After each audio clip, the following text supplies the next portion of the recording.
DLC, the only show ripping down the PC and console barriers. I'm one of your hosts, Griffin, and sitting across from me is the upside down typer, Brad Knight. Brad, how you doing? Hello. Okay, please stop doing that voice. You're freaking me out.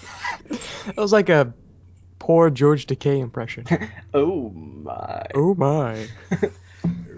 Have you seen him in that new Taco Bell commercial? I have, and it's weird. I don't like it. I hate that commercial, first off.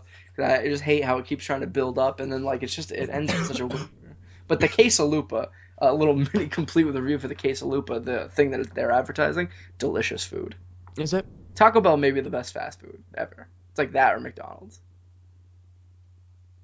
I don't know. The problem with Taco Bell, the reason why you can't say it's the best, is because it varies from location. Like, some locations are better than others. Yeah, I think that's more of how long have the workers been working there, and have they given up on life yet? Yeah, like the thing is with McDonald's is that you can always get the same quality food when you go there, no matter what one you go to. It may take longer, may be worse service, but... Yeah, and I think me working at a McDonald's has sort of lowered my expectations of the food for a bit. Right. I know what I'm getting, and I know how it's made. I've seen the sausage being made, people. It's not pretty. Tales of a former McDonald's employee. Exactly. I've got stories. It'd be fun. Ooh, that would be fun. We have a lot of stuff to talk about this week. We do. We should probably move on along. We should probably get into the good old what we're playing. I was going to say news.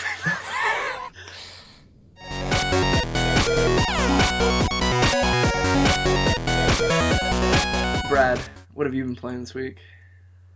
Alright, so this week I kind of panicked. I've been ordering a lot of computer parts. I'm building a new PC, hopefully this weekend, if not sometime later next week. Hopefully. So I didn't really think much about what games I was playing. And so last night, Wednesday, I realized in like a split second, like panic moment, like, oh my god, I've played nothing to talk about. So I sat down and I played Rayman Legends. Or was it? No, it wasn't Rayman Legends. What was it? Was it Rayman Origins? Oh, hold on. I have the box. Oh, okay, never mind. I was going to say get the box. The one on Xbox. Okay. Well, while Brad's getting the box, I'm just going to let you in on a little secret that he probably doesn't know about. I didn't get the games for that sucks this week, so I'm doing that during the program. Aha. Yeah. It was Legends. It was Legends. Yes. Was it on Xbox One? PS4, but I have it on Xbox One as well. Either way, it was going to be Legends, because Origins isn't on that. Continue, though. Tell me how it was. 9.5 platforming genius from IGN. Bullshit. So is it not platforming genius? I don't particularly care for platformers. Right. Because, I don't know, it's just not my genre, I suppose. But it's a lot of fun. I'll give it that. There are these special, like, musical levels at the end of, like, each world, so to speak. Right.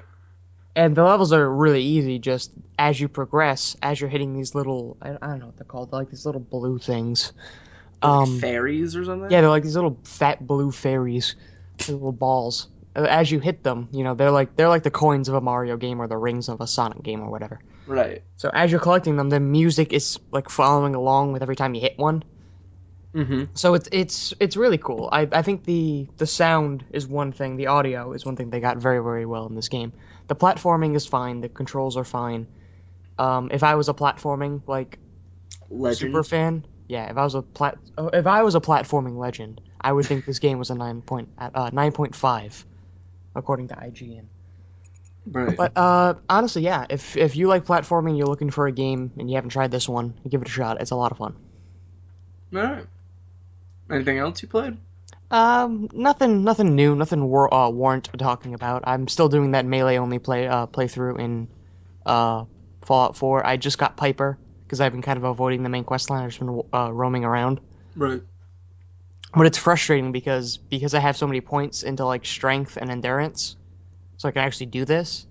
I don't have a lot of points in like lockpicking, like the I just swore. Oh, damn it. The skill that lets you lockpick. What category is that?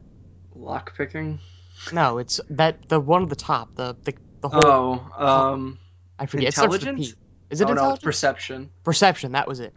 So yeah, like I don't have any points in like perception or charisma or anything. So like I can't convince anybody in conversation. I can't pick any locks. Playing that It's wrong. it's incredibly frustrating. I'm just like this wandering dof who can't do anything except punch things. That's all you did though, was you punched some stuff in Fallout and you played Rayman? Yeah, I'm trying to find the boxing glove item in Fallout so I can be a boxer. Make that weird one that's like powered by an engine that destroys people. Have you Oh no, seen that? I don't want. Yeah, you get it off this like weird like a river monster dude. He has a boat for an arm. Oh, is it the Swan that's in Boston Yeah, Common? I think that's him. I hate that thing. That thing scared the crap out of me the first time I saw Oh it. yeah, absolutely. 'Cause I had nothing to go against it, so I was like, Jesus, I'm just done for. Jesus, take the wheel. Yeah, But yeah, that's literally. just about all I've played. All the important stuff anyway. I dabbled in a lot of stuff this week. I actually You played some stuff, but you like, dabbler. yeah, there was some stuff that I actually put some time into that I enjoyed. Let's get the dabbling out of the way. All right, let's get The some one I dabbling. dabbled with the least. Super hot. Super hot. Have I've you been heard of hearing this game? about this game. I don't know what it is. What is it? This game's sweet. Okay, so it's a first-person shooter, right? Uh But huh. the gimmick behind it is that time only moves when you move. Okay, so if you're standing still, everything is stopped. Yeah, well, or it moves super slow. I'm not really sure how it works, but it seems to give you the indication that everything's stopped. And so, like, someone could be coming at you and, like, running, and you can kind of line up your shot to where they'll be when you move, Yeah. and then you move, and then your bullet moves and hits them and kills them. And then at the end, you get these sweet replays where it shows everything in fast motion, and you look like just this crazy action star. Like, you're doing, like, these insane action moves. That's pretty cool. Yeah, and like you can do like weird stuff, like you can shoot someone's bullet out of the air, and like you can cut it in half with a sword. This is starting to sound like a Bollywood movie. It essentially is a Bollywood movie that added like that had sex with like Max Payne maybe. I never know I wanted that in my life. I'm telling you, you do want it. Look out for it. It's on PC right now, and it's coming to Xbox. I want to say by the end of March. Look out for it though. It's good. I like it a lot, but I dabbled in it only a little bit because I just started playing it yesterday. The thing I dabbled in a little bit more was I've been playing Just Cause 3 because I think I want Just Cause 3 to be the first game I ever get a platinum trophy in on PlayStation 4. Mm-hmm. And just because I really like that game a lot and I feel like it would be a good challenge. The only game I've ever gotten close to getting a platinum trophy in, though, was Infamous Second Son. And the last couple trophies I had to do was to play it on hard mode. And I'm not good at that. So Oh. I didn't do that. But yeah, so I think I want Just Cause 3 to be my first platinum. The only issue that I'm having is that I suck at all the challenges. Oh God, you're screwed. Yeah, because there's a trophy to get 5 stars in every single challenge. That's going to take forever. The thing is, like, I'm all right at the wingsuit challenges, and I'm all right at the races. But when you get me into, like, the ones where it's, like, you have to keep going over a certain speed and then blow up your car into people, like, I suck at those. Mainly because the driving's a little bit janky, and it's hard to, like, get around people or get around, like, tight turns without losing speed. Yeah, Just Cause not known for its driving. No, definitely not. It's definitely a lot better than it was in Just Cause 2. If anybody played that game, they probably know. Yeah, your steering wheel's a wet noodle. Yeah, like that's why in that game the only real way to get around was the parachute and the grappling hook. But yeah, so and then there's like ones where like you have to shoot targets in a certain amount of time, and like the shooting isn't great in Just Cause either, but like like I said before, it's better than Just Cause 2. So like it's a learning curve. It's gonna be something that I have to do and get good at in order to get 5 stars in every one of them. A lot of them too seem to have to do with time going down, like the races at least. Like so if you take like over a certain amount of time, you start to lose your gears. Like you start off with 5 gears, and then like if you get hit like a minute and a half or whatever, you start to lose the 5th gear. And like some of them just like it doesn't seem like it gives you enough time to actually do the race, and that just bothers me. That's probably my perception though of me being a big whiner baby about it. And it probably actually does give me enough time. I just suck at driving boats and planes and stuff like that. It's always my first reaction as well. How is this even possible? Oh wait, I suck. Exactly. But other than that, the game that I played the most. Well, actually, no. I dabbled in something else. Called Gallic Z. It's one of the free games for PlayStation Plus this month. It is. And it's weird. It's kind of like a top-down, like space shooter. Kind of like a shoot 'em up, but not really. And you play as like this guy in space. I haven't played much of it, so I have no clue what the story is. But the art style is kind of like anime-ish. Like in a way, I guess I would describe it as like the art style kind of looks like, and it's not like this in tone at all with story, but it looks like old Speed Racer cartoons, kind of. Really? Yeah, in a way, but like just made kind of 3D. So like, it's kind of like a cel-shaded anime art style, but the character I think looks a lot like Speed Racer. And it's kind of cool. I kind of want to put more time into it and give it like a fair shake, but it seems like it's supposed to be old episodes of an anime that you're watching, but you're playing it. Because each level set is broken into seasons. And then when you pause, the pause menu looks like a VHS player. Oh yeah, it does, huh? I'm looking up images of it right now. Yeah. It's kind of like Hotline Miami 2, the way it does that when you pause in that game. Looks pretty cool. Yeah, it is pretty cool. I'd suggest checking it out if you have PlayStation Plus. It's free this month, so what do you have to lose? But the other game that I put the most time into, and I was very proud of myself for this because I put a lot of time into it, was the other free game for PlayStation this month. Well, the other big one, Broforce. Let me tell you about Broforce, everybody.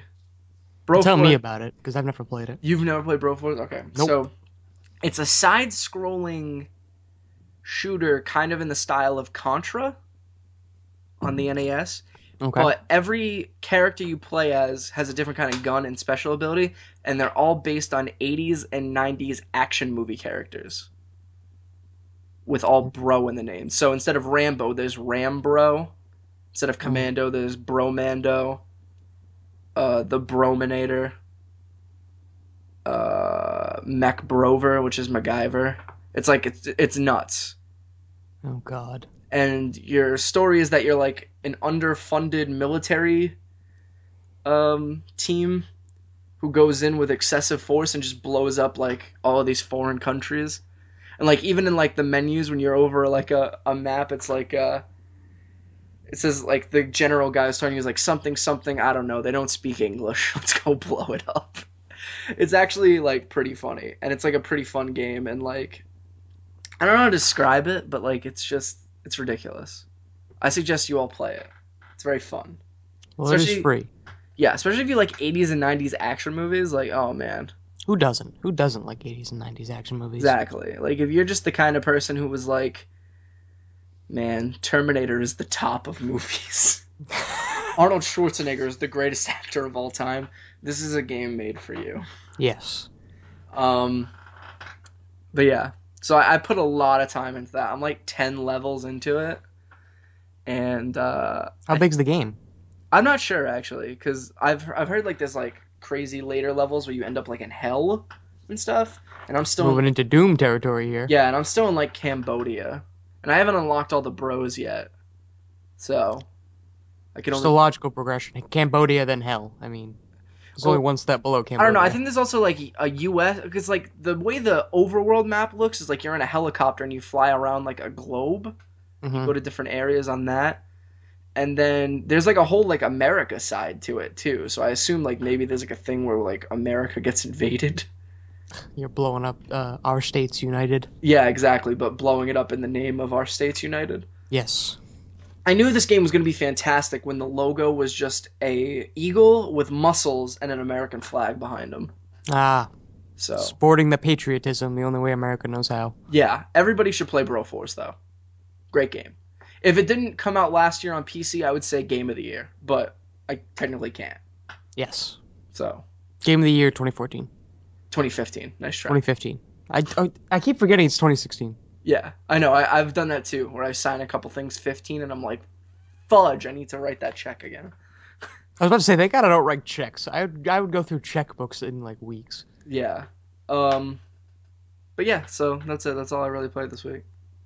Didn't play anything on Xbox. It's all No? PlayStation. Yeah, but you play a lot of games. You got your fingers in a lot of pies. I Shannon. lived my life on the PlayStation this week. I also lived my life on the PlayStation this weekend because I watched Fuller House on Netflix. And Did you? How is that? I've had people ask me, and I just keep saying I don't watch Full House, and so I don't know why I'd watch this. have you never seen Full House before? Like, I've seen an episode or two, not enough to tell you who the characters are or right. what any of it is. That show's really odd to me. Its tone. Its tone, isn't it just a bunch of people living in a house? Well, yeah, like that's what it is, right? And it's like that's the way the old one was, and it's like a comedy show, but like there's like one half of it that's like has like really adult jokes in it, and then the other half of it is like a Disney Channel original series. Like it's like really like corny kids humor.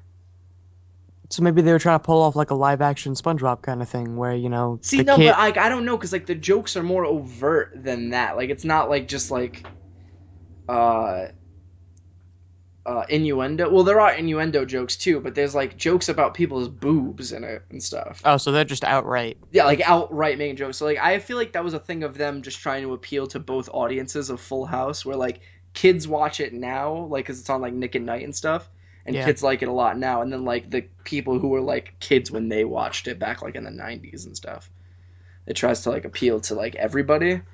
But Yeah. it's weird because it just comes off as like a very like bipolar show. Like it's either like really adult or like really kiddie.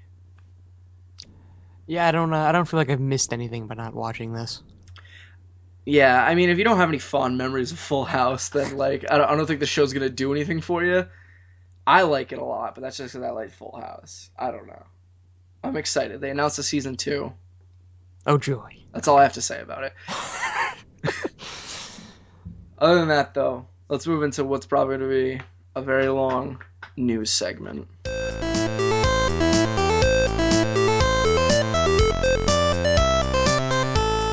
Brad, I'm going to start off the news this week. Go for it. Starting off with the most important story. Speaking of revivals, High School Musical 4 is coming back to Disney Channel. Thank Christ. They started casting it this week, and it's coming out on the Disney Channel very soon. That was a joke. That was really, Yeah, that is not the news story, although that would go at the top of the show. I mean, yeah, that's a fantastic news story. It's great. Can't wait. East High versus West High Knights. Let's do it. East High Wildcats. Get your head in the game. The real first story of the week is that No Man's Sky finally has a release date. No comment from the Peanut Gallery? I was gonna wait until the end, but sure. Okay. Well, no, I was figuring you're going to say something like "Thank Christ" or something like that. I mean, yeah, about damn time. We've been talking about this game for like 2 years now, and it finally has a release date. Hello Games has confirmed that No Man's Sky will be available June 21st for $59.99 on PlayStation 4 and PC. Beyond being available for purchase separately, I Am 8-Bit announced today that the PC version of No Man's Sky will receive a collectible Explorers Edition limited to 10,000 copies. Available for pre-order, the Explorers Edition will include a code for a digital copy of the game, as well as a hand-painted 8-inch ship replica from the game, as well as a pin and a mystery item to be revealed at launch. The set will be available for $149.99 exclusively from I Am 8-Bit. PlayStation 4 fans will also look forward to a special edition which, as listed by GameStop, includes a copy of the game as well as a steelbook case, 48-page art book, exclusive comic book, dynamic PS4 theme, and starter pack, including a ship boost, bonus resources, and in-game weapon blueprint. Other No Man's Sky merchandise coming from I Am 8-Bit includes a double LP vinyl record soundtrack for $35, an Atlas t-shirt for $23, an Atlas pin for $10, a set of 8 art cards for $20, and a range of posters and prints priced from $25 to $60. The full selection will be available via I Am 8-Bit stores. This is the first wave of No Man's Sky merchandise, with additional items to follow in the future. Jesus, they're really trying to capitalize on the brand here. I think they're starting to try to make this a franchise. Yeah, you think? I mean, it's been around long enough to be a franchise at this point. Yeah. So, what's your opinion? Well, first I want to mention that this was all brought about because as of 2 days ago there was a leak, a rumor on the PlayStation blog. It had been revealed that the price was going to be $60 and it was going to go up for pre-order today, March 3rd. Which it is currently And up for pre-order. yes, and that PlayStation blog thing was taken down almost immediately. But as the internet is, you can never actually take anything off the internet.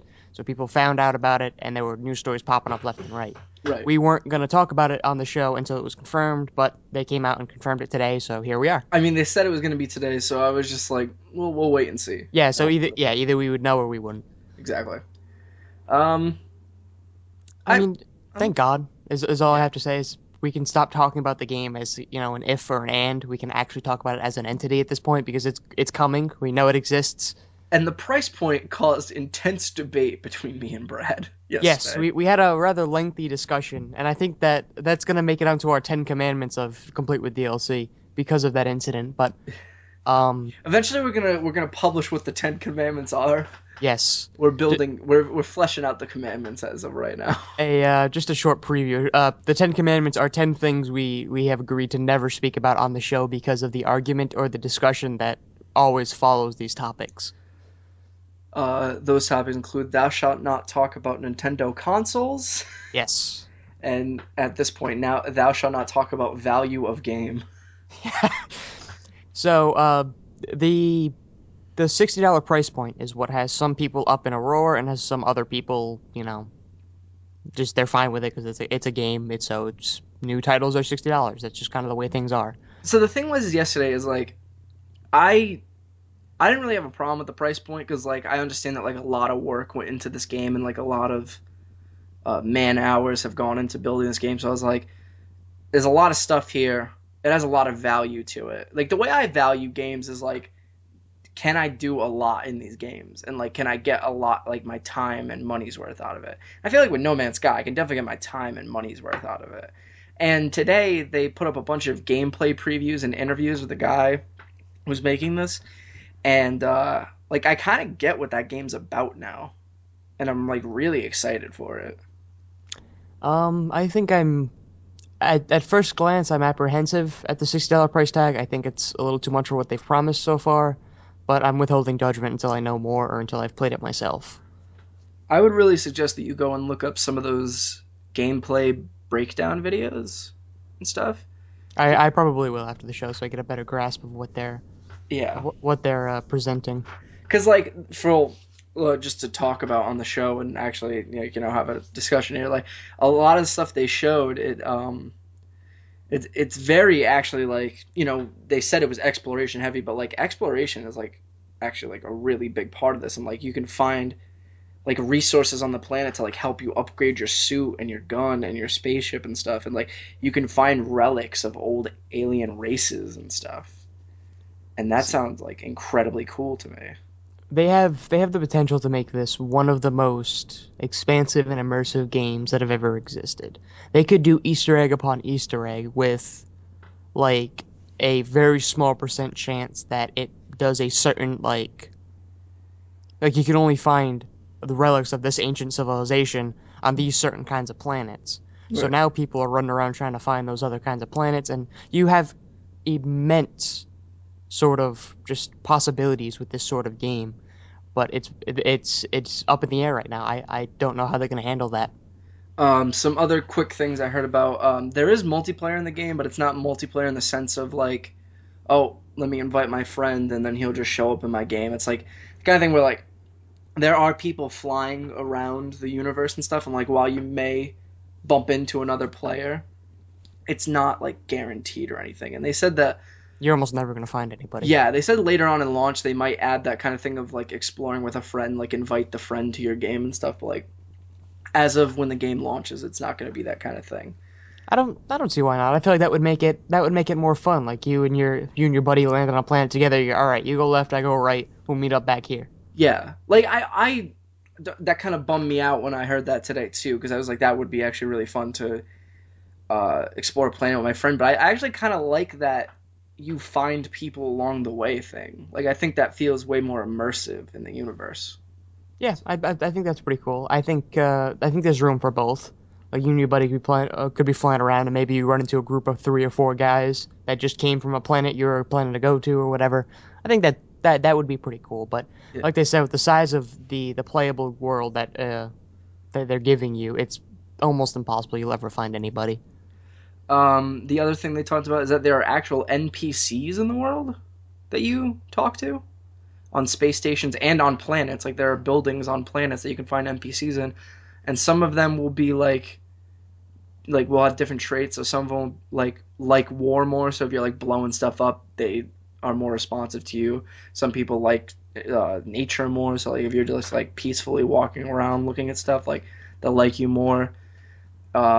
Trading, so they'll be more like up to trade with you. Like it's just like different stuff like that.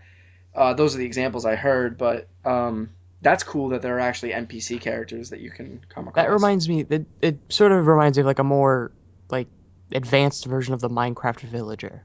Yeah, So like you can trade with them, you can talk to them, but in this version, in No Man's Sky's villager, so to speak, they have like personality traits. yeah, and they talk to you too. It's like fully voice acted apparently. Like so that's cool. And like the thing we were talking about earlier with like upgrading your stuff, like your suit has functions that help you on the planet. So like they showed gameplay of this planet that's like completely ice, like it's negative 200 degrees Celsius there, and like your suit like protects you from frostbite, and like there's a bar on your suit that'll eventually run out from protecting you from the frostbite, and like you'll start to like die on the planet. But like if you upgrade your suit like that, it'll go down slower and slower, and I assume eventually it'll be a point to where like it never goes down. But like you can find little things on the planet to put into your suit to charge it up, and so that way you like don't freeze to death. So what happens if you die? That's the thing that they didn't talk about, because Which apparently only the press got like 30 minutes to play it, so like I guess nobody died in that time. I find it hard to believe that nobody went, all right, I want to die as quickly as possible, because that's always somebody. Yeah. Like they didn't talk about what happens when you die though. I'm curious to see what happens when you die. I would assume it's just a respawn. But where? Would you respawn at your ship? Would you respawn off the planet? But I would like, think on as a if before space you station. landed? I would assume like there's space stations in each section of the galaxy, because he said that there was like big space stations. So I would assume maybe you respawn there. Or you could just respawn back at your ship, maybe, and like all the resources you got from that planet are gone, but all the stuff I you had beforehand is still there. I don't know. I'm gonna need to look at the gameplay videos because I'm having a tough time imagining what this is gonna look like, because like the big space station thing sort of gives me a hub city in World of Warcraft kind of thing, like a Dalaran or like a Stormwind City or an Orgrimmar, a place where a lot of players would come together and use it as sort of like a central hub. But that's not going to be the case because of how big the That playable. seems to be the way they were describing it, though. It was like that you can apparently go into the space station and like do trading and stuff there and upgrade your ship and stuff. Well, that seems sort of kind of counterproductive then, doesn't it? If you make these sort of hubs where players can come together and trade and do all these other sorts of things, why would you make the world so big that nobody would ever find each other? Well, I'm not sure if it's like everybody groups up at this one place, Well, kind of not space station. not one place, so to speak, but all the space stations all spaced out all over the place. But like I would assume that they need like a centralized hub for stuff like this. That's what I'm saying. Is like I'm having a tough time imagining this, so I'm gonna have to. They didn't show any of the space station stuff. I'm just assuming. All right, so I am cautiously optimistic on this game. Just the final thing I wanted to say that he talked about was that if you destroy stuff on the planet, it's not saved. Like if you just like dig a hole sort of thing, it's not saved for everybody. So like if somebody comes to that planet, that hole is not going to be there. But like when you come back, the hole will be there. Apparently, like if you destroy big stuff, like someone could destroy one of those space stations. That's saved in the multiplayer world in the cloud. So like big stuff that affects the universe actually gets saved for everybody. That's I don't know. I don't know how I feel about that. I don't know how I feel about that either. Like it would make more sense to, because the way you described the multiplayer is kind of Dark Soulsy. Like you can leave like messages for people, Yeah. But like, what if I left my mark on the planet? Like my mark was like me drawing a penis in a mountain or Yeah. something. Can we talk about the thing nobody's talking about? The fact that you can name like planets and Oh things. yeah, you can name planets and creatures and stuff. So There's gonna be penis jokes everywhere. how many Dickosauruses are we gonna get? Like, if you ever wanted to know, like, if your lifelong question was how many penis jokes could there possibly exist, play No Man's Sky. You'll find them all. Yeah. It's gonna be like the Pokemon of penis jokes. Everybody will be naming it. There will be a lot of John Thomases out there. Oh, absolutely. There's gonna be like, that is the one. I think honestly, that is the one thing I don't like. What? It's just like you can name stuff? yeah, the fact that you can name things. Like everything else is there's like a pro and a con. I see no pro of naming things because the only thing you're gonna see is a bunch of penis jokes, a bunch of sex jokes, and then one guy who actually names it after himself. I mean, yeah, but I like to think that people are eventually going to get bored of just naming everything after penises. You underestimate them. I do underestimate them, but I like to believe that eventually someone will be like, all right, I've named 50 million other things penises, and there's 25 million planet penises in this galaxy, but maybe I should just name something else, you know? Like, I wish. I mean, this is going to be their creative outlet for the penises that they always wanted. I feel like they probably should have got that out in Minecraft. Like, that's all Minecraft was when it first started. Pretty much. I mean, we live in a world where somebody remade, I think it was Denmark, in like a 1-to-1 scale in Minecraft, and the first thing somebody did was go into it, blow it up, and put an American flag on top of it. That's the world we live in, guys. There's going to be penises all over No Man's Sky. If you're thinking otherwise, you're being deceived. Oh, and in one of the interviews, I heard someone ask him about VR, and he got real cheeky about it. So we'll see when the GDC PlayStation VR event happens. Yeah, somebody had pointed out that last-minute delay that No Man's Sky had could have been possibly because PlayStation had approached them and said, do you want to work together on this and be a VR title? And they could have accepted, so that's why they had that last-minute bump back. So I think it was always supposed to come out in June, though. The last time they said anything was June 2016, I want to say. They said. I don't think they specifically said the time before they said June, when they had just said, one of the 17 pushbacks that they'd had. Originally. Oh yeah, one of them. I remember them saying it was supposed to come out by the end of 2015, like forever. Yeah. So maybe that's what they're talking about. But yeah, someone asked them like, so how great is No Man's Sky going to be in VR? And the guy just laughed and he was like, I mean, it'd be great. We're a small team, though. And I'm like, yeah, but you're a small team with the backing of Sony, so... Yeah. So, yeah. Well, he's being a little cheeky about it, so we'll see in the coming weeks at that PlayStation. All right. We got a lot of news, though, so we should probably... Yeah, we talked about No Man's Sky for a long time. We always do. We always do. No Man's Sky always brings something out in us. Yeah. Yeah, so go on. It's a shame when it actually comes out and we can't talk about it anymore. We'll talk about it for a while and what we're playing. Continue. All right, so as the first show of the month, like we always do, I'm going to run off the free list of games you can get on the Games with Gold and the PlayStation Plus, starting off with Games with Gold on Xbox. So the first one's going to be Sherlock Holmes, Crimes and Punishment on Xbox One. That's going to be from March 1st to the 31st. Following that, from March 16th to April 15th, is going to be Lords of the Fallen. That is also on Xbox One. From last month, Styx Master of Shadows on Xbox One is still available. That's available until March 15th. So if you haven't gotten that yet, go ahead and grab that before it goes away. On 360, you have Supreme Commander 2. That's going to be from March 1st to the 15th. And then we have Borderlands, the original, on Xbox 360, and that's going to be from the 16th to the 31st. It's a pretty solid lineup of games. It absolutely is. Now on PlayStation, PlayStation's always been a little more diverse in the games they give out, so we have Broforce on PS4. Get it immediately. Yeah. I just wanted to tell you guys. Flame Over on yeah, it's PS on Vita. It's like a firefighter game. Like it's a score-based firefighter game. It's kind of cool. That's interesting. Galaxy, as Jacob talked about earlier, on the PS4. The Last Guy on PS3. Play that too. I used to play that game on PS3. It was really fun. Reality Fighters on PS Vita. That game is trash. Don't play that. Okay. And Super Stardust HD on PS3. Game's great. Play it. All right. So you got a very quick list for Jacob there. And now let's get into the actual news stories. The first one, I think we talked about on the show earlier, but this one we actually have a specific whatchamacallits. Mass Effect Andromeda. It has been officially delayed. I'm upset. Yes, and is now it was previously announced for the holiday quarter of 2016, and now it's going to be somewhere in 2017, from what the chief financial officer Blake Jorgensen, wasn't that the buff fairy from Very Odd Parents? No, that was Jorgen von Strangle. That was Jorgen von Strangle. During a technology conference yesterday being the first.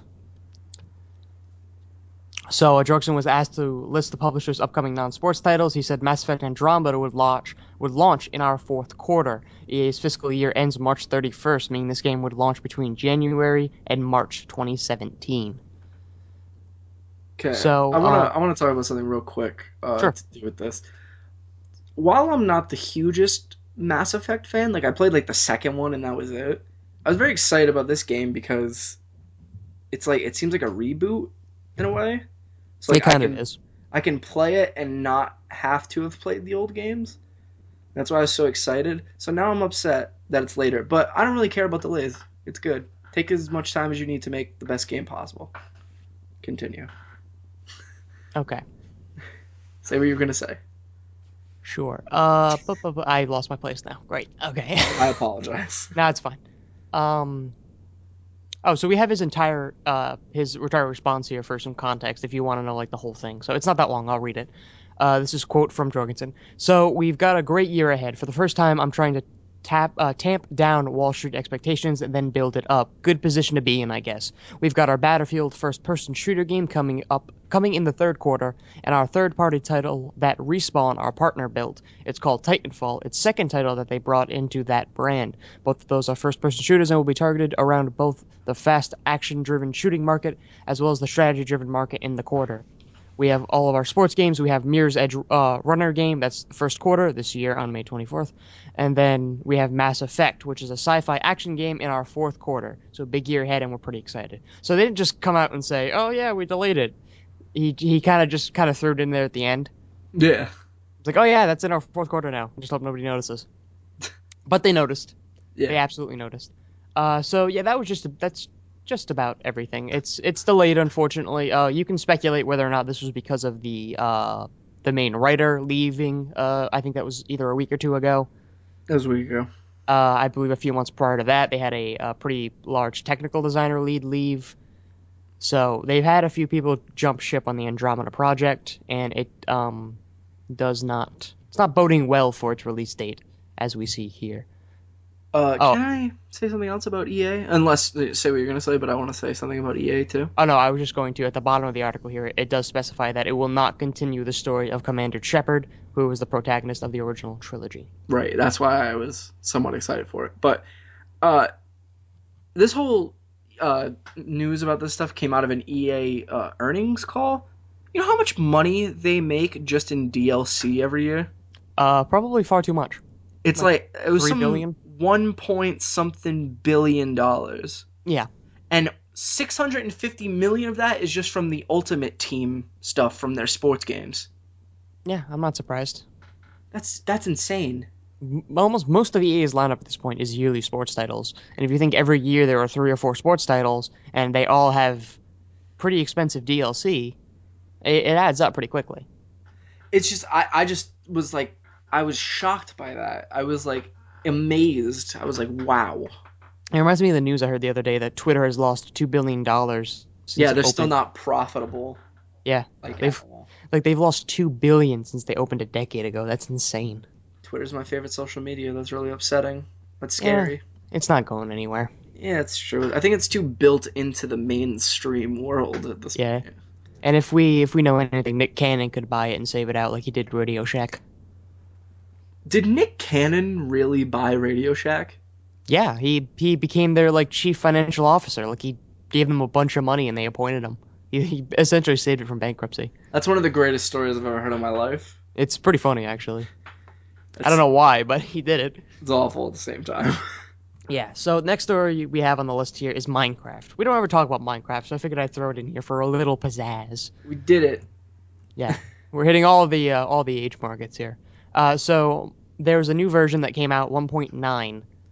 It came out on the 29th, so about 4 days ago now. A little old news, but that's fine. This only And on this PC or is it on consoles too? this right now is only on PC as of now, but it will come to the other platforms later as they always do. But this specific one revolves mostly around combat, which is interesting because Minecraft was never really big on combat. Right. So shields are like the newest, biggest thing that got announced with this update, along with a sweeping attack for swords and a crushing blow attack for axes. As a result, armor protection values have been lowered, but attacks also feature a cooldown period now, requiring users to time their strikes. There's also dual wielding, as many players may now hold items in both hands. Nice. The game's conclusion, the end, has been expanded, and the Ender Dragon may be resummoned as well. And I have a full list of changes here that I can just run off really quick. I'll just skip the ones that I already did. So there's the shields, blah, blah, blah. Where's the new ones? Here it is. So there's a new mob called the Shulker. I don't know what that is. They added the Elytra. I don't know what that is either, but they added it. New chorus. A new chorus plant. A new purpur blocks. Purpur. Okay, that's odd. All right then. New rod end block. There's a new dragon head block. The Ender Dragon can be summoned, as I mentioned. Added beetroot and beetroot soup. They added a grass path block. They added igloos. Tipped arrows, spectral arrows. Added a frost walker enchantment and frosted ice block. Added a whole bunch of new sound effects subtitles, which are the most important part of any game. Thank you. Brewing stand now require blaze powder to activate, and they added skeleton riders. They also made a note here. We believe we fixed MC10 and a whole bunch of other issues. I don't know what MC10 is, but they believe they fixed it. We did it, guys. Yes. And the last one is removed Herobrine. Why'd they remove Herobrine? Oh, he'll be back. He always is. That's fun, though. I like Herobrine. I'm sure they removed him like 3 times already. He finds his way back. That's scary, actually. We shouldn't allow that. But, yeah, a lot of cool stuff. And as I mentioned before, it's kind of my guilty pleasure game, so I'm happy. I play that game when I have nothing to do and I just want to build some stuff.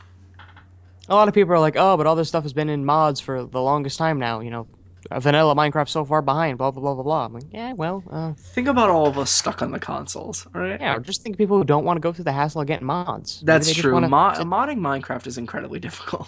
It's annoying. Like, I don't want to go through that. I just want to sit down and I want to play a game. I want to whack some blocks for an hour. That's all. Download, like, other clients. It's weird. I used to play the Tekkit mod a lot on the PC. We could make, like, nuclear fucking... God damn it, I swore. You can make nuclear cores and stuff. It's crazy. All right. So now your favorite person in the world, Jacob, Phil Spencer's in the news. I actually like Phil Spencer a lot. He's a cool guy. Yes, he's a pretty cool dude. So there was a little press conference thingamajig, the Xbox Spring Showcase. Yeah, I read about this. Yes, which was last week. Some good stuff came out. In a speech to reporters, he said that the Xbox One could see a future in which it is upgraded rather than replaced by new consoles. Spencer was talking about how Microsoft has sought to align its Windows 10 and Xbox One development activities under the internal Universal Windows platform, while offering backwards compatibility for many Xbox 360 games now playable on Xbox One. He was addressing the concerns of some Xbox One owners that the exclusives destined for that console are appearing on PC, thus eroding the value of owning a console. But he went much further than merely outlining internal strategies for cross-platform efficiency. He argued that consoles could and should be upgradable like PCs, and that the model of generation shifts may be coming to an end. This is a quote from Phil Spencer. Quote, "We see on other platforms, whether it be mobile or PC, that you get a continuous innovation that you rarely see on console. Consoles lock the hardware and the software platforms together so they begin of the generation. Then you ride the generation out for 7 or so years while other ecosystems are getting better, faster, stronger. And then you wait for the next big step function. When you look at the console space, I believe we will see more hardware innovation in the console space than we've ever seen. You'll actually see us come out with new hardware capability during a generation, allowing the same games to run backward and forward compatible because we have a Universal Windows application running on top of the Universal Windows platform that allows us to focus more and more on hardware innovation without invalidating the games that run on that platform. So I'll take what he just said and simplify it. For those who thought that was just a big jumble of words. So think of Steam, okay? So you have the Steam Store and the Steam Box. The Steam Store came first, and then they made the Steam Box to accompany it. Xbox is doing it backwards. They made their system first. Xbox is a brand now. Right. What they're trying to do is create a Steam Store. They're trying to create a platform where they can put all of their games. That way they're accessible on both PC and on console. That's essentially what they're trying to do here. Is they're trying to make another Steam. Yeah, specifically the for Xbox Windows. Yeah, the Windows 10 store or something like that on Xbox. Yes. That's essentially what they're doing here. Or I said that reverse. The Xbox store on Windows 10. Yeah. So that's essentially kind of the idea here. Spencer said the Xbox One owners could be offered optional hardware upgrades in the future that allows the console to keep up with emerging and competing technologies. Such a move would also suggest an end for new console launches. So another quote from Spencer here, we can effectively feel a little bit more like we see on PC, where I can still go back and run my old Doom and Quake games that I used to play years ago, but I can still see the best 4K games come out, and my library is always with me. Hardware innovation continues while the software innovation is able to take advantage, and I don't have to jump a generation and lose everything that I played on before. So this is kind of, like, I don't want to overstate this, but it's kind of groundbreaking. Yeah, it reminds me of kind of what Steam was trying to do with the Steam box. Yes. And so if they can find a way, like, it sucks because they're two opposite sides of the coin. Steam's got the storefront on lockdown. They know how to do that to a T. But they kind of fell a little short on the Steam box. I don't think it did as well as they would have liked. Right. Whereas on the other side, Xbox, they've been doing consoles for years now. They know how to do it. They're doing it pretty well. But their store, if you've seen it on Windows 10, is mostly just refurbished mobile games.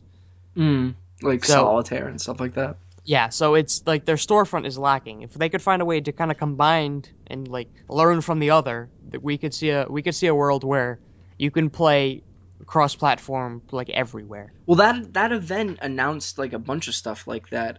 Quantum Break is coming to PC, and if you buy it on Xbox, you get it on PC for free. Yeah, they're really trying to push the fact that they want it to be universal. They want everything to be on Xbox and on PlayStation, or on PC rather. And they're launching like a free-to-play Forza game on PC too. I heard about that. I was gonna put that in here, but I figured we were already too tapped up with but it all has to do with the story essentially anyway, so yes. And I want to address like just the one big complaint I've been hearing about this, and it's that when people buy a console, they don't want to have to tinker around with it. They don't want to have to upgrade it because they want just the plug and playness of a console. And I don't think that's what he's trying to take away here. I think what he's trying to do here, maybe you could say buy the parts and put it together and upgrade it yourself. But I would be very surprised if there was not an option where you can go, okay, Xbox, I've had my Xbox One since launch. You've come out with this new hardware. Can I send it to you? Can you put it together for me and send it back? Is that going to cost you more? Absolutely. But will they offer it? I'm almost positive. See, I even think it could be the kind of thing where, like how Xbox has like branded hard drives now, like Xbox could have like a branded graphics card sort of thing that you could just buy, and it's like easy to just snap into the console. Yes, well, right now they're running off. Correct me if I'm wrong, but I'm pretty sure it's AMD. Yeah, they're running off an AMD type system. But like even then, they could like take an AMD manufactured part, throw an Xbox logo on it, and then just sell it.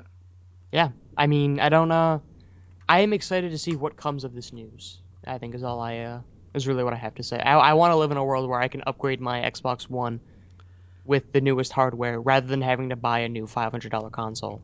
Because that's what so many people love about PC. What I like about this is that it kind of tells me that we're moving towards a future maybe where the console and the PC like are just kind of essentially the same thing. Yes. Like you could have this Xbox console that like you could buy and then just play out of the box and it will play fine. It will be like a mid-tier PC, let's say. But then like you could upgrade it to make it as best as it possibly could be, and like it could basically be like a mini computer. Yeah. Like I think that's actually like really cool. Yeah, and what's great about it is that you're not losing the feel of a console. Like, you still get that living room sitting on your couch kind of feel to it, because it's still a console. But you can expand it a little farther than you used to be able to, and I think that's awesome. Yeah. This is like what he's describing here is essentially what I really wanted the Steam box to be. Yes. And then the Steam box like message just got all muddled in the end. So maybe because they had like 45 different manufacturers working on it. The thing that's nice about this is that it's all kind of unified under Microsoft. Yeah, Microsoft is overseeing the entire thing, so yeah, a little more control, so to say. Cool. But let's touch on the other side of the fence, on the PlayStation 4 side. So PlayStation 4 is getting an update that will let you play your games on Windows, PC, and Mac, which is really interesting. So PlayStation 4 Remote Play is coming to Windows, PC, and Mac in the console's next version 3.50. There's no date for that yet, but the beta goes live tomorrow being the 2nd, so it went live yesterday. Unfortunately, it won't include the ability to test the Remote Play function. Instead, here's what you can test if you're in the beta program right now. You can test the friend online notification. So with this update, you can, as we've added an option to be notified when members of your friends list sign on the network. So now you get an update as soon as kind of like Xbox has always had. That's really weird that because they had that on like PS3 and like they just got rid of it for PS4. I always thought that was really weird. Yeah, so they brought that back. So that little ding you get at the bottom and it shows so and so has logged on or has come online. Then you're gonna get that again. Appear offline is now a function. That's good. Yes. So you can designate if you'd like to appear offline when you log in or at any time from your profile or the quick menu. User scheduled event. So they've added the ability to schedule a future gameplay session with your friends on the system. When your event starts, users who registered for the event will automatically be added to a party, so you can start playing right away. So if you're doing like impromptu tournaments or whatever, right? You set up an event. All right, here are the players. The event starts and everybody's immediately dragged into a party, and you can start. Which is kind of cool, I suppose. It's a cool idea. Although I'm curious to see what would happen if, they're not online. Does it break the whole thing? No, I assume that just once they log on, it'll just pull them into the party. Maybe. I'm interested to see how that works. They also added a feature called Play Together. This feature allows all members of a party to see what each person is playing, so you can easily join a friend's game or start a new game together. Again, sort of like the Xbox party function. Right. This seems weird. Like, a lot of this is sort of stuff that's already existed. And they added another feature called Daily Motion. With this update, you'll be able to live stream directly to Daily Motion on PlayStation 4. We'll also support archiving live broadcasts like we do for other streaming services. That's weird. Who the hell uses Daily Motion for live streaming? Nobody.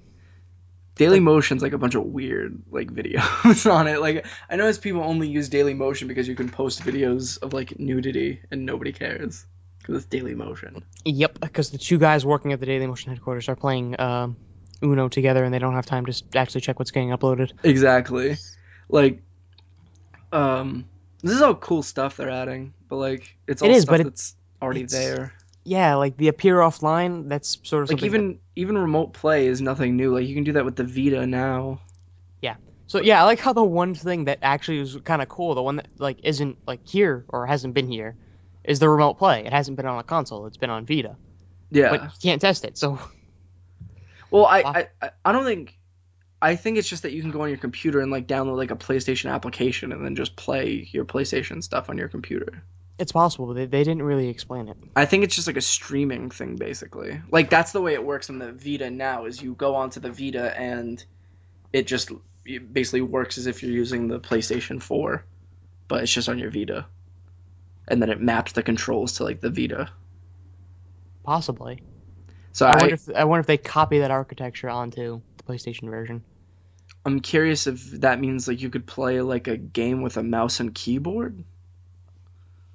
Maybe. That'd be interesting. Maybe. Because like you can already use a PlayStation 4 controller with a PC, so like that doesn't seem like it'd be that big of a deal. But like, If you could play like say like Uncharted with a mouse and keyboard, that'd be kind of cool. Yeah. Huh. All right, we'll have to see when it comes out.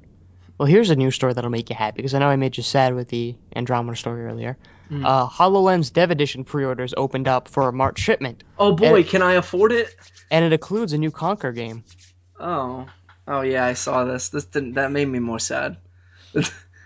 Didn't make me happy, Brad. You son, I figured just hearing Conker's name and not associated with that what was that terrible free-to-play game? Project Spark. It's essentially just as bad as including him in Project Spark. Hey, listen. I mean, we don't know that yet. No, I think we do. Did you see that video? Blah, blah, blah. Microsoft opened February 29th that pre-orders for the development edition of its HoloLens augmented reality. So this is augmented reality, not virtual reality. Can I afford it though? I have no idea because a consumer price has not been said yet. But it says here the $3,000 self-contained headset will be shipping to March, and it comes with access to a number of free experiences, including 3 games. So the system will only be available as a pre-order to developers in the United States and Canada who have applied for the HoloLens or are accepted. Microsoft has not yet said when the device will be available for sale to non-developers or how much it will cost. I was trying to get you to say that it was $3,000 when I was saying, can I afford it? No. I wasn't. Yeah. Yeah. If it's $3,000, then Microsoft, what are you doing? I doubt it's actually going to cost $3,000. No. Dev kits are usually expensive, except for the Oculus dev kit, which was cheaper than the actual Oculus. Yeah. Way to go, Oculus. You broke the system. You did it.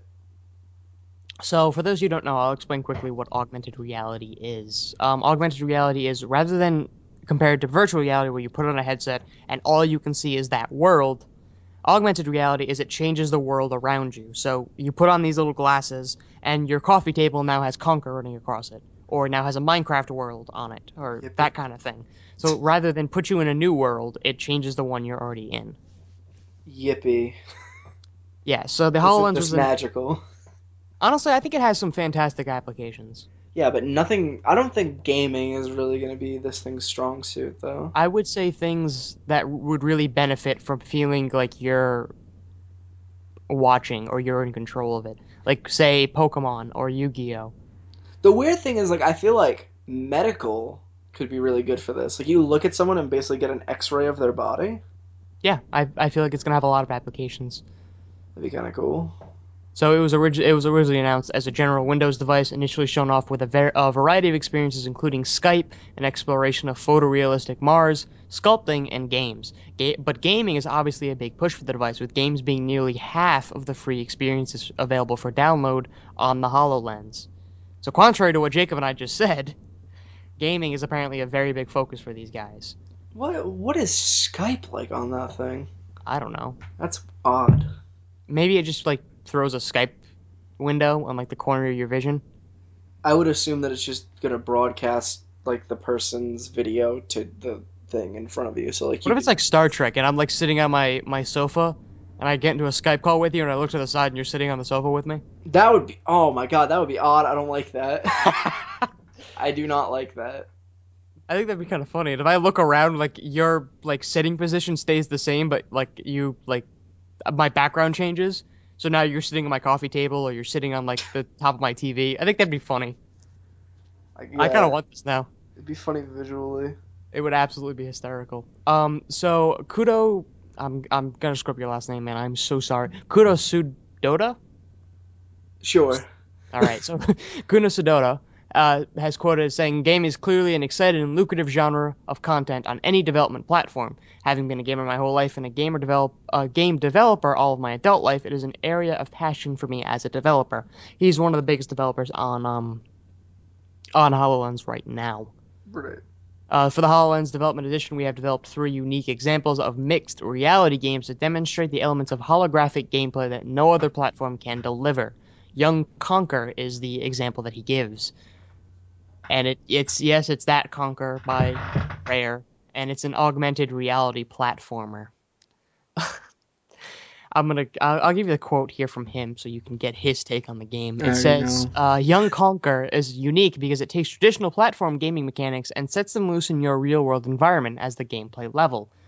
This creates gameplay that can only be done in mixed reality. One of the most exciting things we discovered with Young Conquer is how unique the gameplay is based on where you play.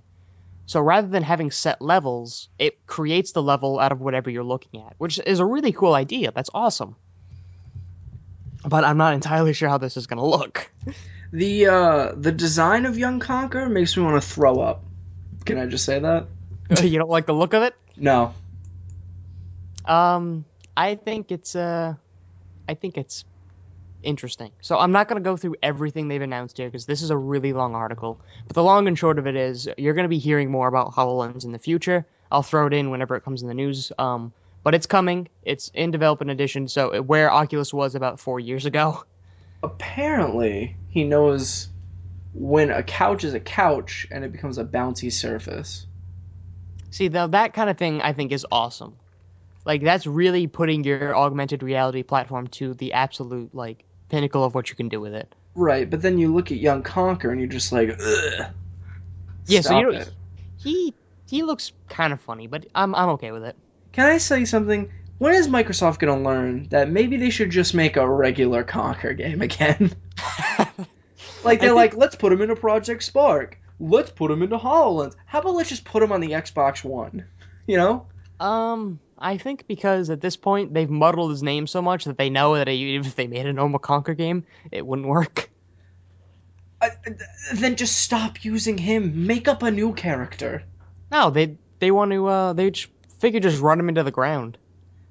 They've already ruined one character. They're not going to switch to a different character to ruin. They're going to keep the virus to one Why don't we do entity. this with Master Chief? Oh yeah. That would be kind of cool, an augmented reality Halo game. Actually, yeah, I'd be kind of cool. Like it'd be kind of like a first-person shooter. Like you look around and like the gun follows you, and like maybe there's like a Covenant guy in front of you. That'd be pretty awesome. What the hell am I? I'm just giving them ideas. Yes. So there you go. New Conquer game for those of you who are a developer and have $3,000 and want to play with the HoloLens. For those of you that want to throw up in your mouth, Young Conquer is here to save the day. Now, since that didn't make Jacob as happy as I was hoping, I'm going to make him sad again, because he didn't appreciate the happiness that I gave him. So, Uncharted 4 is delayed again. Son of a... I already knew this, actually. I don't know. I'm just playing it up for the show. I've bamboozled you. Yes, it's coming to PlayStation 4 in May now.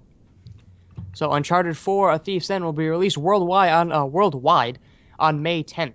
Sony announced on the PlayStation blog. That's a 2-week delay from the PlayStation 4's game's previous launch date. So not that big of a delay, but it is a delay nonetheless.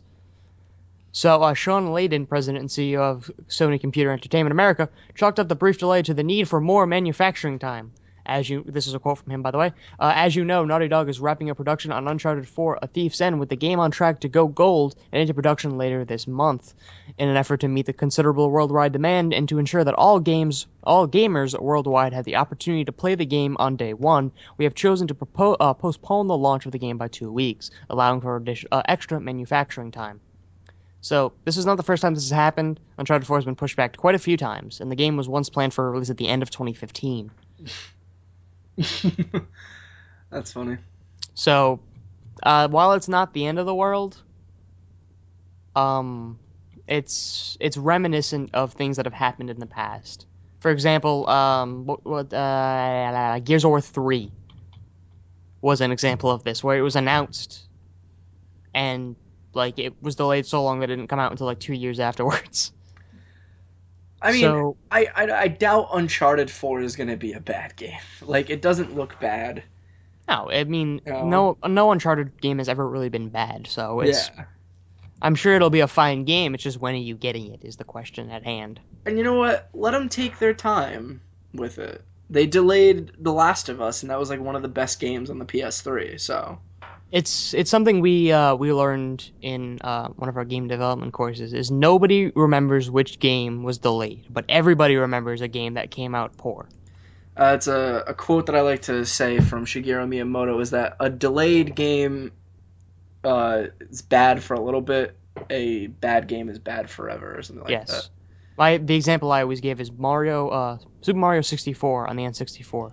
That was delayed quite a bit, and now it's considered one of the best titles on that console. Yeah. Considered it by some the best Mario game. So that's just kind of, this is not the end of the world. Is all I'm saying. Uncharted can be delayed, and it's still going to be a good game. Be patient. Yes, but that is the end of my news. That's it. That's the end of the news. That is the end of the news, Jacob. I can only make you sad so many times in one day. Okay. You've depressed me multiple times, and even Yes. times when you thought that you were gonna pick me back up, you just knocked me right back down again. Listen, I thought you'd be excited to hear that Conquer was coming. Are you kidding me? Did you watch the video that it was? I did. I thought it was. And you were like, "Oh, Jacob, gonna love this." You know what? This is right up his alley. Stop it. Stop being a person. I don't think I can stop being a person. That's Honestly, not in my power. I want to get a new co-host now because you've clearly read me so wrong here. Everything I thought I knew about Jacob was completely wrong. And what? I hope you don't win. Well, that sucked this week. Wow, that cuts deep. I mean, I know I'm not going to, but that's fine. I was trying to transition to well, that sucked, and then you ruined it by keeping on talking. So let's move into well, that sucked.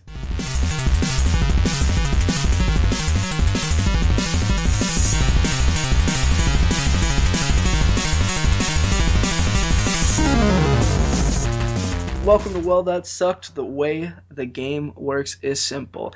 I give this piece of crap over here 3 randomly selected games from the internet, and he has to tell me which one is the lowest rated according to Metacritic. I can give him no help, and I'm not going to give him any help this week.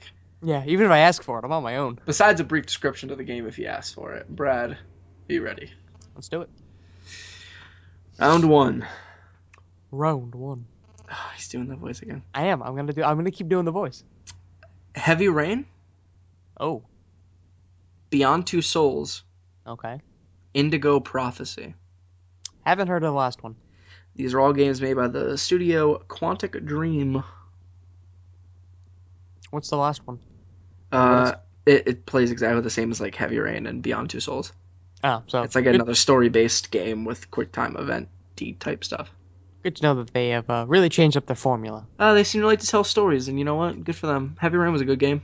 We need more games with stories in them in a world where Call of Duty is now multiplayer only. It's not multiplayer only. It essentially is. It might as well be. It essentially is, but it's not. We're running out of Call of Duty stories. But if I had to pick one, I think I'm gonna go with the one.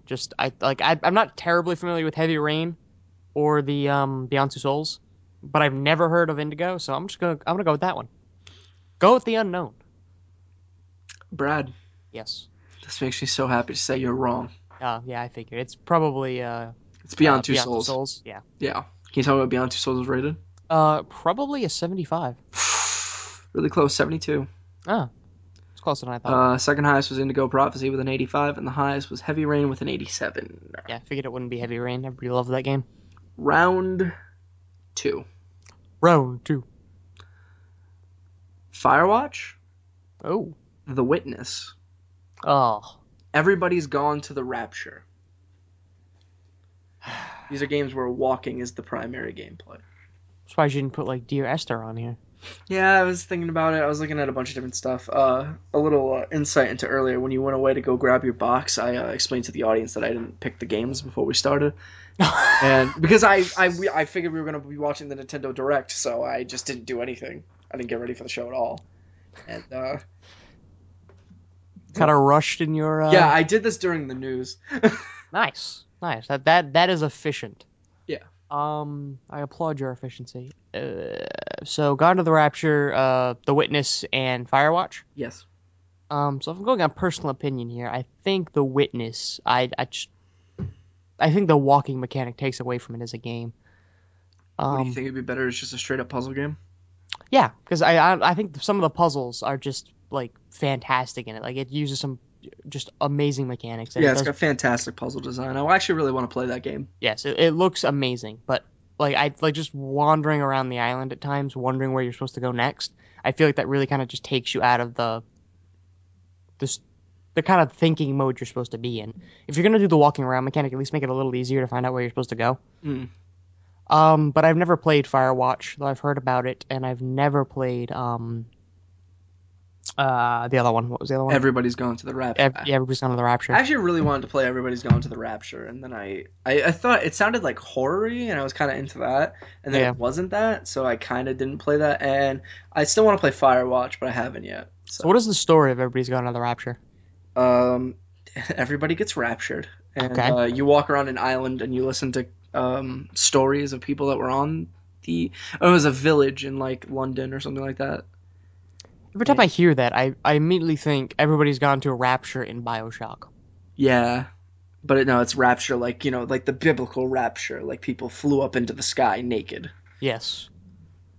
Can't have clothes dragging you down; they're not aerodynamic. I have no clue why people get naked in the Bible during the rapture. Listen, they were kind of low on pastimes, so they had to think of new and exciting ways to do old things. I'm gonna go ahead and pick. I'm probably going to pick Everybody's Gone to the Rapture, because I know, well, maybe not. I'm conflicted. I don't think it's going to be Firewatch, because I've been hearing pretty decent things about it. I know some people didn't like Witness because of some of the puzzles they said were just ridiculous. I don't know anything about Everybody's Gone to the Rapture. I'm going with the unknown again. It didn't work the first time. I'll try it again. I'm going with Everybody's Gone to the Rapture. You son of a, you're right. Yes. Son of a gun. Can you tell me what Everybody's Gone to the Rapture is rated? 82. 78. Oh, that was close. I get them closer each time. Second highest is Firewatch with an 81, and the highest was The Witness with an 87. Witness seems like a good game. It is. Be a fun playthrough, like a commentary style game. See, we'll talk about this later. But round 3. Round 3. There's no real theme here. I just kind of did a grab bag round because, like I said, I was pressed for time. Starwall? The game where you're playing as a narwhal stabbing the hearts of other narwhals? Mm-hmm. Okay. Baseball Riot. Okay. I have no clue what that is, so don't even ask me. And Resident Evil 0 HD Remaster. Okay. The only game I know of is Starwall. You don't know Resident Evil 0? No. You know Resident Evil, though. I know the franchise, but I know the franchise of Resident Evil is very hit or miss. Either everybody loved it or everybody hated it. This is clearly an old one because it's an HD remaster. Yeah. I remember the old ones, people liking the old ones. They don't like the new ones. No, because they're trash. So, maybe it's not that one. I can't pick Starwall. I don't have it in me. It's because it's just great. It's just an amazing game. You're stabbing the hearts of other narwhals. All right, I'll go with the Baseball Riot one because I don't know what that is, and I'm going with the unknown again, Jacob. I'm doing it. I'm sticking to it. For the 5th week in a row. Did I win? Brad has won. Yes. Can you tell me what Baseball Riot is rated? Probably awful. Was it like a 65? 62. I'm getting closer every time. Starwall was a second with 69. Yeah, you know what's going on with Starwall. 69. I don't get it. Do you really not get it, or are you just doing a bit for the show? I'm just doing the thing. Okay. Continue. And the highest rated was Resident Evil 0 HD Remaster with a 71. That's it. That's why that sucked this week. That's it. It's over. It's done. One day we gotta get more people into play while that sucked. Yeah, I keep winning. I'm getting too good at this, Jacob. I'm on to your ways. It's boring with just you now. Oh, wow. Okay. Because you always win. It was fun back in the day when I was like, ho, ho, ho, I'm really clever, and I'm getting games that he's not expecting.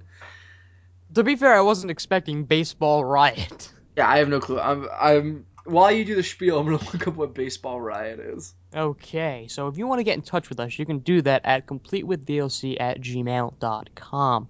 Send us an email, drop us a line, comments, complaints, concerns, whatever you have to say, send it our way. We'll give it a listen, or give it a read, I suppose. And, we'll give you a shout back, let you know that we received it, and we appreciate all the feedback, because we really do. All the feedback we get helps us a bunch.